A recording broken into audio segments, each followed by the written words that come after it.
Ladies and gentlemen, welcome to the Castillo de San Marcos.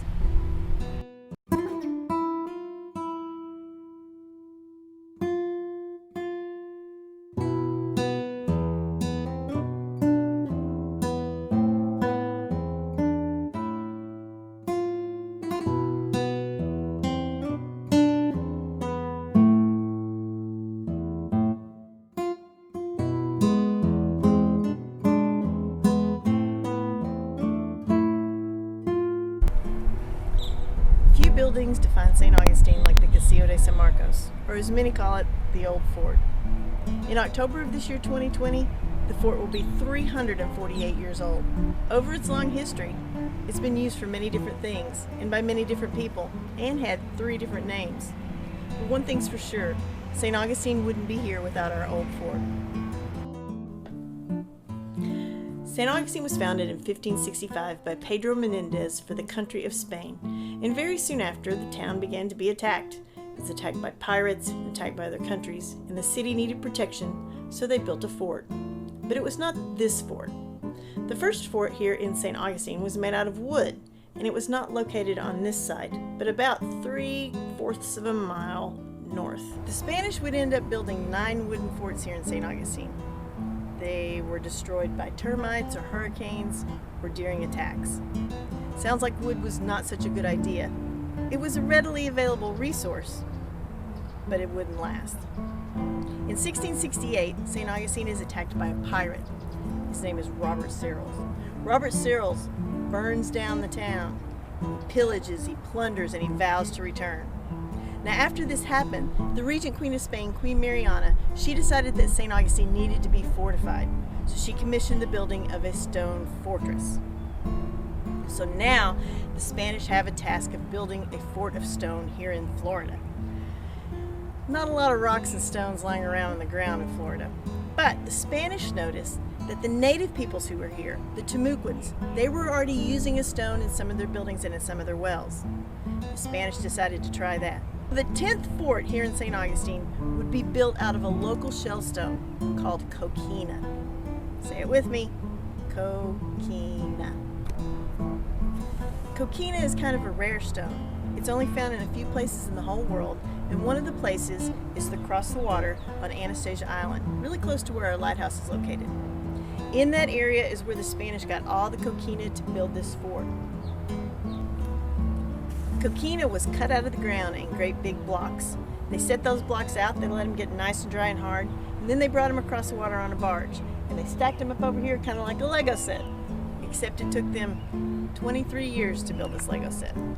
They started in 1672 and finished in 1695. Now, 23 years is a long time, but the Spanish don't have the kind of equipment for building back then that we have today. And also, the walls of this fort are really, really thick. On the ocean side, they might be as thick as 19 feet. The rest of the fort, maybe 14 feet. Up near the top, more like 4 to 6 feet thick. It took over 400,000 blocks to build this fort. So 23 years, maybe we'll cut them some slack on that. Coquina is a Spanish word that means tiny shells. And if you look really closely at it, you can see that's what it is. It's a bunch of tiny little shells in sand that are all pressed and packed together. It's a naturally forming stone. It comes out of the ground just like it is. It's a sedimentary rock. It builds up in layers and layers over long periods of time. And all of the coquina that was used to build the fort and all the coquina that was used to build other buildings in this town was once upon a time under the ocean. The water pressed down on it and packed it together. And then the waters receded, the oceans went away, and the coquina was right there on ground level. The water pressed down on it to pack it together, but it's not packed together very tightly. It has lots of tiny little bitty holes in it, and it gets moisture trapped in it really, really easily. You can tell in some places in the fort where water hits it a lot, we actually have plants that grow out of the side of the walls. The Spanish had no idea what a good decision using coquina to build their fort would turn out to be. In fact, coquina holds up really, really well against cannonball fire. The Spanish soon found out that cannonballs don't break it apart like they do other materials. In fact, cannonballs are sort of absorbed into the walls of the coquina fort. It's almost like the walls catch the cannonball and hold it there. Now, it might leave a little hole or a little dent, but all the Spanish had to do was put a patch of coquina over it, and they were back to good as new fort. The Spanish may have chosen coquina because it was an abundant resource, but it turned out to be one of the smartest decisions they could have made.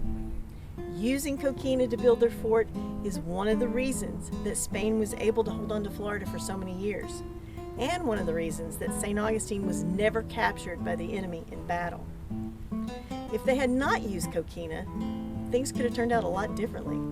The British may have indeed captured St. Augustine, and how would things have turned out differently for America? The white patches on the fort are what is left of the plaster that was used for waterproofing. The whole fort, once upon a time, on the inside and the outside, was once covered in that white plaster. So the whole entire fort was white, except for upstairs on the gun deck. On every corner, we have these little round guard towers. They're called garritas. The Spanish would add red brick dust to the plaster that they put around the garritas. So that made the fort red and white. Red and white happens to be the same color of the flag that used to fly over the fort. It was a flag called the Cross of Burgundy, and it was flown over Spanish territories back then. There's a moat that goes around the outside of the fort, but it's a dry moat. So that means no water in the moat. So if the Spanish did not keep water in the moat, what do you think they put in there? They would put their livestock in there. Cows, pigs, sheep, goats, and chickens. Now why in the world would they do that? Well, it's because the fort is built to defend the whole city of St. Augustine. So if the town is attacked, everybody that lives in St. Augustine is going to pack a little bag and they're going to move inside this fort for protection. And they're going to have like a 30 or 40 day camp out. So if you've got 1,000 people that are camped out inside your fort for 30 or 40 days at a time, you got to be able to feed everybody. And if you're under attack, you want to keep your food supply really close by. So they would keep their livestock in the moat right outside the fort. This area of the fort is called the Ravelin. It's kind of like a little mini fort out here all by itself, and it's positioned in front of the weakest part of the fort. That's the main front entrance. It's the only way in and out. It's just here for extra protection, so your enemy doesn't roll a cannon right up to your front doors and blow them open. Many say the shape of the fort looks like a sea turtle with the ravelin as the head. These arrowhead-shaped areas would be the turtle's flippers. These are called bastions. The fort is shaped like this for defensive purposes. Using this design, there's a view of every side and angle of the fort, and would make it really difficult for the enemy to sneak up and hide anywhere along the walls. The Castillo de San Marcos was a true fortress.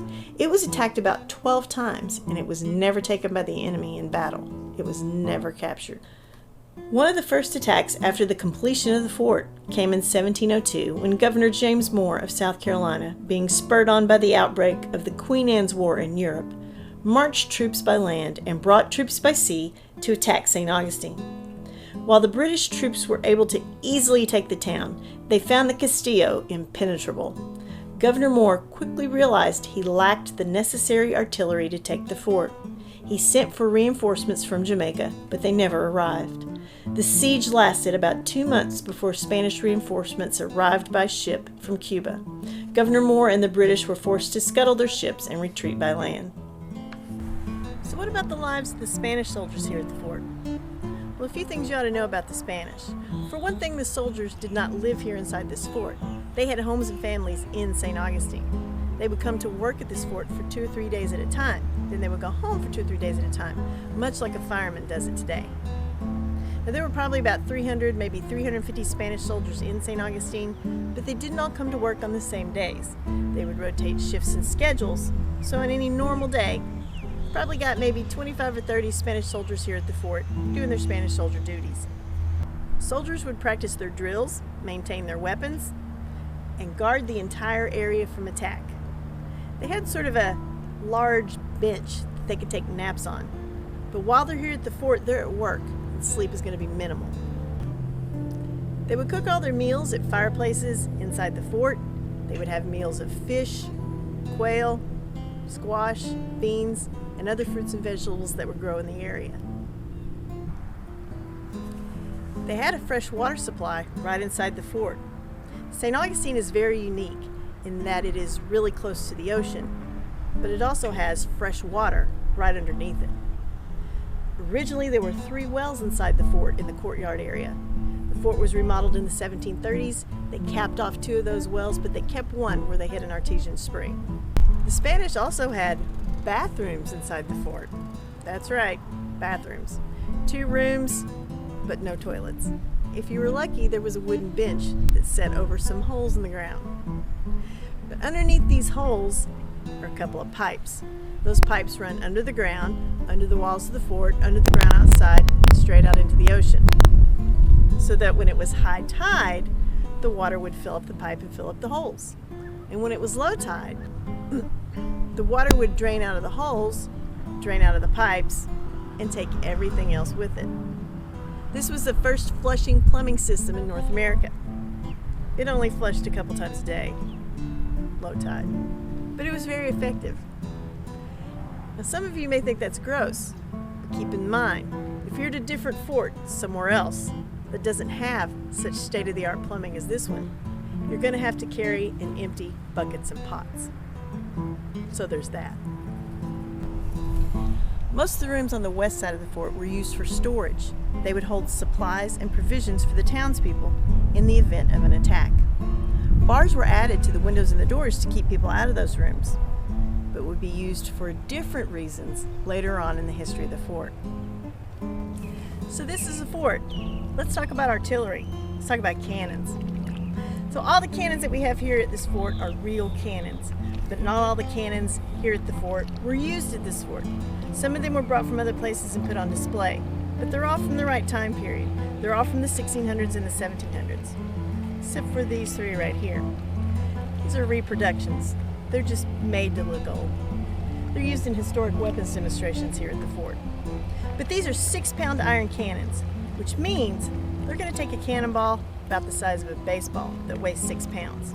So with enough gunpowder behind it, the Spanish soldier would have a distance or range of about 1 mile to 1.5 miles. From here, it's about as far as our lighthouse is. And when the Spanish are here, they will have much bigger cannons. They're going to have 16, 18, or 24-pound cannons, which means they're going to take a cannonball about the size of your head that weighs 16, 18, or 24 pounds. With enough gunpowder behind those cannons, Spanish soldiers have a distance or range of about 3 to 3.5 miles.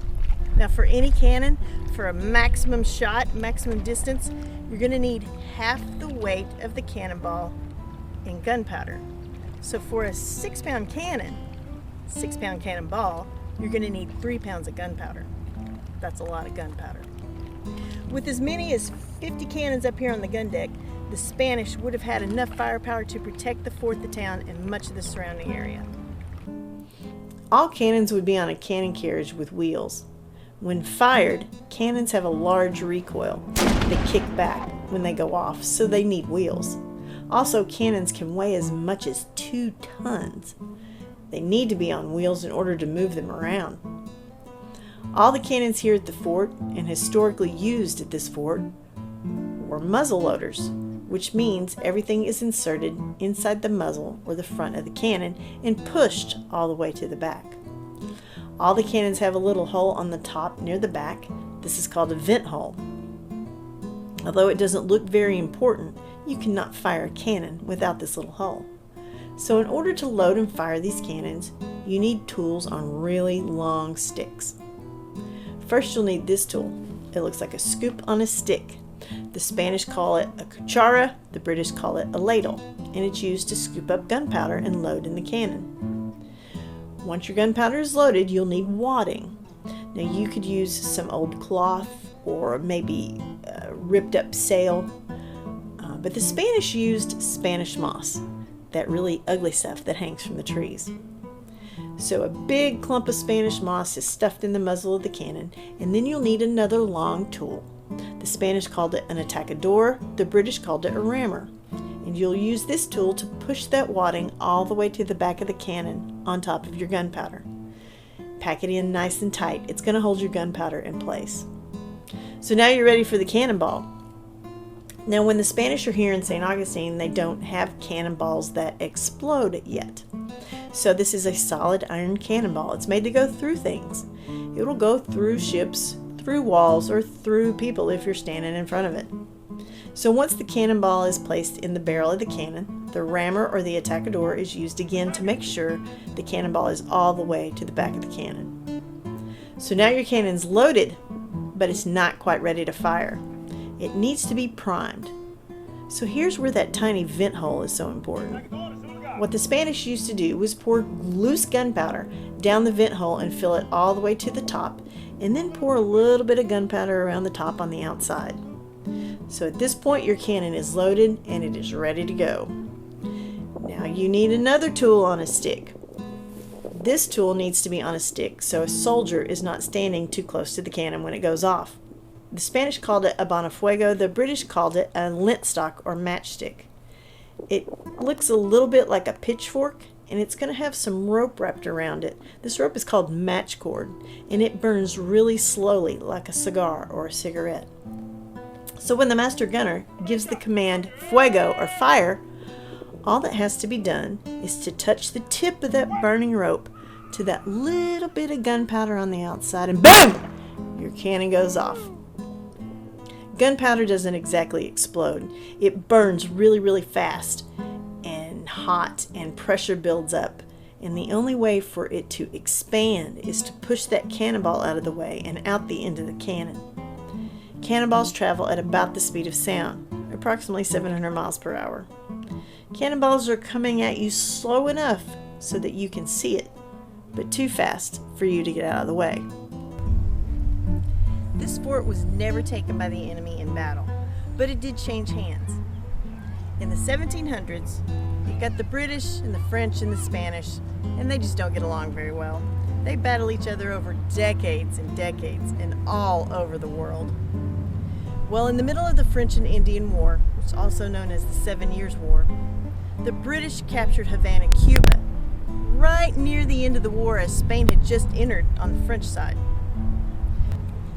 Well, Cuba was much more important to the Spanish than Florida. So in the treaty they signed in 1763, the Treaty of Paris, the Spanish agreed to give Florida to the British, and the British agreed to give Cuba back to Spain. So they made sort of a land swap deal. So all the Spanish soldiers and Spanish citizens that lived here in St. Augustine, they picked up everything and they moved, and they actually established a colony in Cuba. And so we had British citizens and British soldiers that moved inside this fort.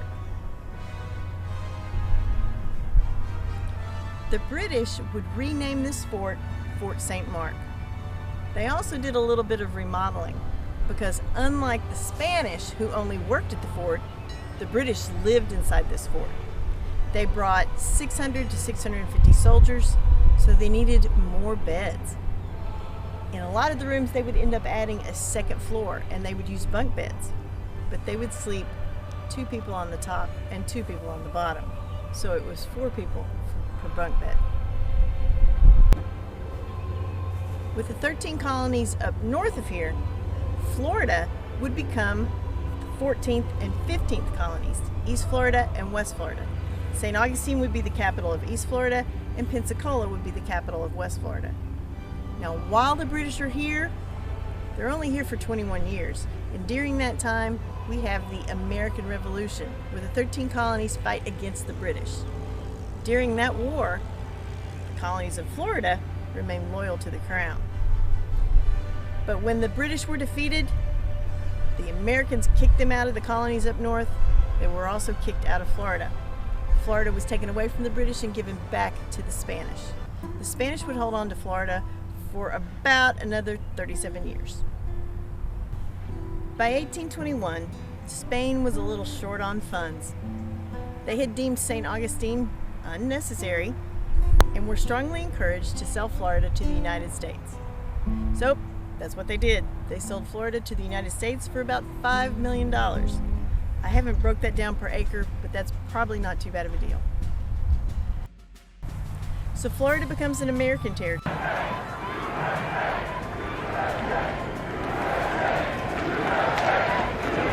And we have American soldiers that move inside the fort. And once again, the fort gets a new name. At this time, it is called Fort Marion. It's named after a Revolutionary War hero, Francis Marion.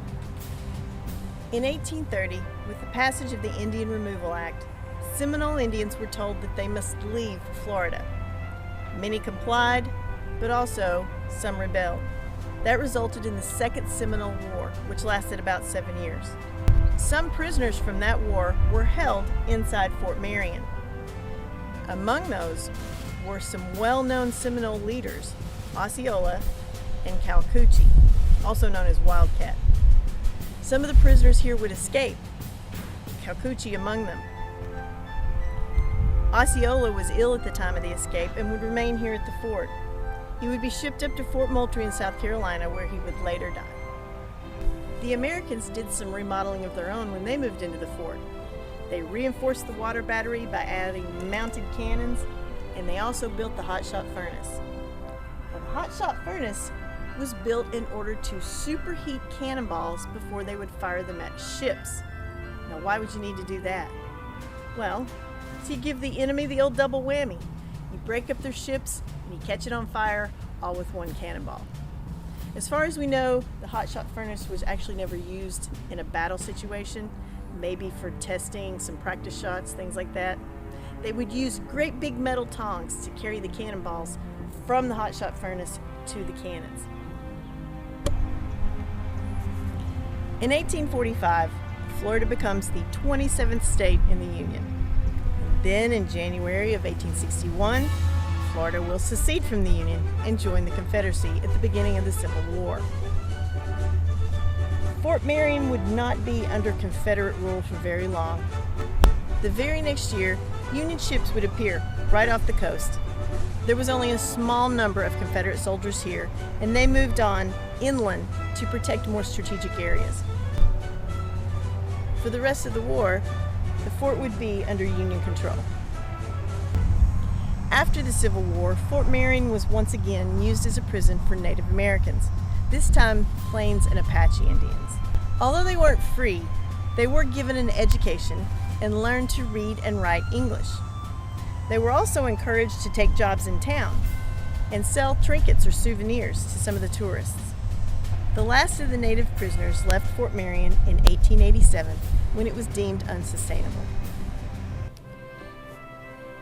Around this time, a man named Henry Flagler, who was a partner in Standard Oil with John D. Rockefeller, began building hotels in the area and making improvements to the town. He suggested the old fort be torn down to make way for an 18-hole golf course. His request was denied, although he was granted permission to build a 3-hole golf course on the fort grounds. Those who came to play this course could use the fort as a clubhouse. They held parties in a lot of the rooms and dances on the gun deck. It's a far cry from the old fort's original purpose, but still she stood. In 1924, Fort Marion was designated a national monument and came under the National Park Service in 1933. During World War II, it was used for some training activities and to help monitor the South Atlantic coast. In 1942, the original name, Castillo de San Marcos, was reinstated. And now we have 500,000 visitors who come through our fort every year. At least in a normal year. The National Park Service continues to make strides in the preservation of our beloved fort, doing all they can to ensure the fort will be around for future generations to study and enjoy.